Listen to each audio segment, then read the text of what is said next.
Merhaba arkadaşlar.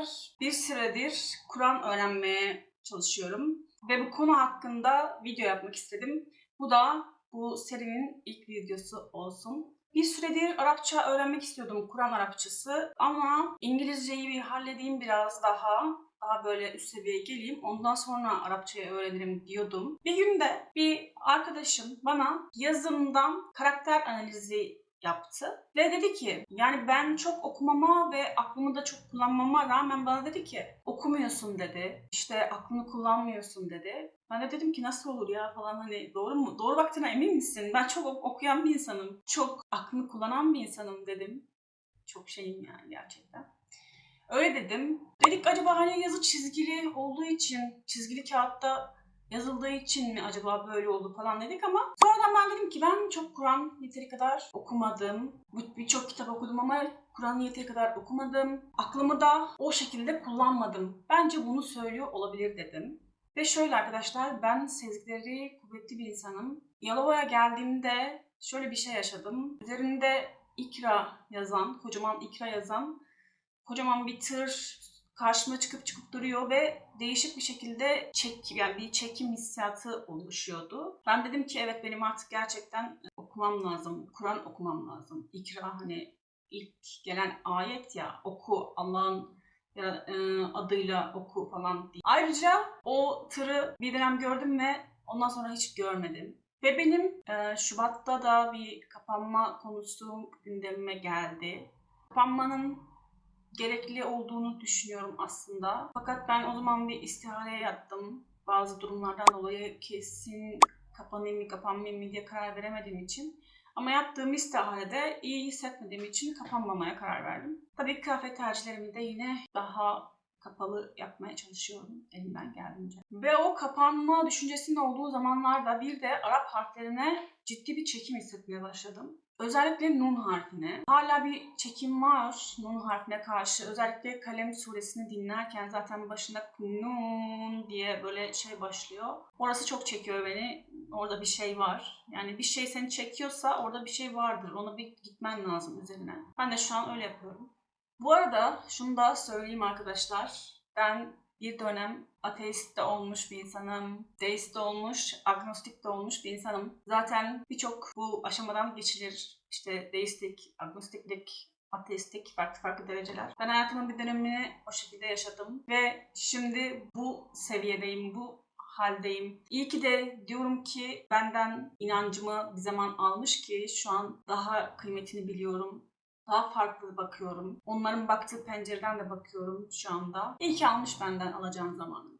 Ve şans bu ki arkadaşlar, benim ilk Kur'an dersim 14 Şubat'ta oldu. Hem Kur'an Arapçası hem meali, biraz tefsir bakıyoruz. Ve birçok yani dini konularda da konuşuyoruz. Birçok başka konuda da konuşuyoruz, sohbet, muhabbet ediyoruz. Çok tatlı bir hocam var. Buradan İrem hocama sevgilerimi, saygılarımı sunayım. Ve size kaç öğrendiğim şeyi aktarmak istiyorum arkadaşlar. Benim aklıma tekrar böyle gelen لَعَلَّكُمْ تَتَّقُونَ diye bir kelime öbeği mi diyeyim, o var. Böyle bazı kelimeler hafızamda yer etmiş.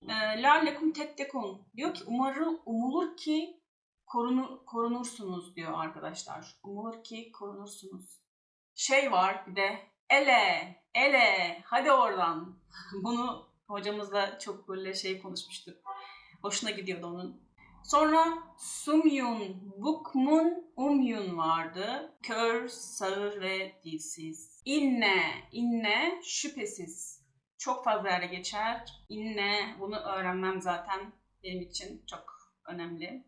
Şüphesiz. Arada insan zihni şüpheye düşüyor. Bunu bence def etmek için şüphesiz. Mesela bazen evet, benim bazı konularda zihnim şüpheye düşüyor ve diyorum ki evet, Kur'an'da Meryem tekrar şüphesiz diyorum. Bunu hatırla. Bir de bu aralar Ebsarihim kelimesi beni çok böyle tekrar aklıma geliyor. Anlamına baktığımda da görmek, gözlerden bahsediyor. Muhtemelen zihnim belki Kur'an'ı hani okumak, bilinçaltım diyelim artık ya da ne, onu da bilinçaltında yapan şey Allah onu şekillendiriyor zaten, yönlendiriyor bir yerde. Evet, şu an bu kelimeler var arkadaşlar. Ve hocam dedi ki, ben Kur'an'ı makamlı okuyormuşum. Böyle bir gururlandım. Zaten hep beni gururlandırıyor. Çok işte iyi öğrencimsin, çok güzel öğreniyorsun, çok değişik bir algın var. İşte ben övülmeyi de seven bir insanım. övüyor beni. Şimdi şöyle, 15 Ağustos civarı da hocam bana Kalem suresine bak dedi. Kalem suresine ben daha önce bakmıştım. Nüzul sırasına göre bakmıştım şeylere, iki sureye. Alak suresi miydi? İkincisi de Kalem suresi. Ben o zaman bakmıştım ama şu an ayrı bir etkisi oldu. Kalem suresini incelemişken ben de dedim ki, madem Kalem suresini inceliyoruz, ben dedim okurken dedim yazayım da. Hani kalemin de ayrı bir yeri var sonuçta ve adına bir sure var yani. Zaten benim resim yeteneğim de var. Kaligrafiye de merakım var. Dedim böyle bir yazayım. Ve böylelikle Arap harflerine de olan ilgim daha çok artmaya başladı yazarken. Çok böyle daha büyük bir heyecan duymaya başladım. Ve şöyle bir olay var. Eğer ben bir şeye karşı böyle bir heyecan duyuyorsam kesinlikle orada büyük bir şey var arkadaşlar. Ve yazma işi böyle hani alışveriş yaptım falan. İstanbul'da şey aldım, kaligrafi kalemi falan aldım. Kaligrafi için kağıt falan aldım. Onları falan göstereceğim şimdi size. Şöyle bir etki daha oldu. Bir şey daha, bir kilit açtı böyle. Resmen bir kilit daha açıldı ve dinlediğim Kur'an'dan daha çok şey almaya başladım. Daha çok keyif almaya başladım. Mesela geçen gün kulaklıkla dinledim, gözümü kapattım. Resmen bir meditasyondaymışım gibi, ki meditasyon yaparım ben, yoga falan da yaparım, meditasyon da yaparım. Vizyonlar geliyor mesela o sırada. Resmen meditasyondaymışım gibi vizyonlar gelmeye başladı ve çok anlamlı vizyonlardı benim için gerçekten. Ve aynı zamanda bedenimde bazı noktalar böyle atmaya başladı, değişik atımlar olmaya başladı. Kur'an'a ilk başlarken Nun harfine çekiliyordum. Sonra biraz kaf harfi çok az çekim oldu. Bunlar huruf-u mukatta denilen, birbirinden kopuk harfler denilen bazı surelerin başında geçen harfler.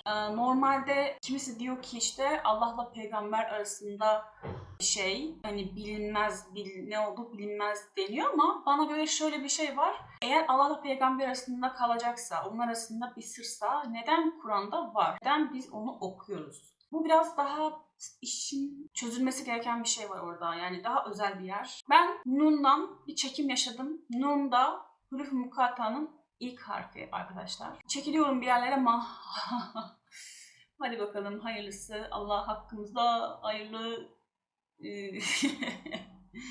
Şimdi ise evet burada da mesela çizdiğim cim harfi. Yani gerçekten bir şey var burada. Mesela diyor ki yok nemli sıcakmış, tabiatı havaymış ki ben hava çok fazla bende aktif. Hava elementi.